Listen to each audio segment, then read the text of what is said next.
Prva tekma prvenstva je za slovensko žensko reprezentanco, poraz proti domačinkam z 1:5. Kako ste videli to srečanje? Prva polovica tekme odlična. Potem pa mislim, da se je poznala utrujenost zaradi poznega prihoda in zaradi pomanjkanja igralk. Pač ene še niso dobile opreme. Pa jasno, potem je padla koncentracija in nasprotnice so pač to izkoristile, še bolj pritisnile, še bolj tempo navile in se je pač končalo, kakor se je.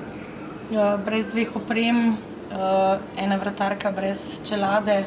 Koliko to živčna vojna, koliko to za sabo potegne?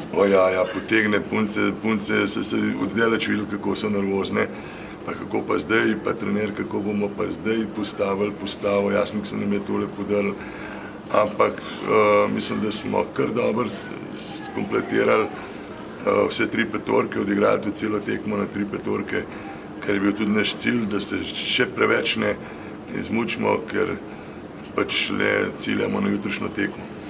Olimpijsko prizorišče, kako ste zadovoljni z garderobo, z organizacijo, dvorano? Kar se organizacije tiče, jasno, to je poskusna zadeva. Včasih še kakšna stvar malo šepa, drugače pa prizorišče je krasno. Dvorana je lepa, garderobe so res te prave hokejske, komfort ves, tako da s te strani samo pohvale.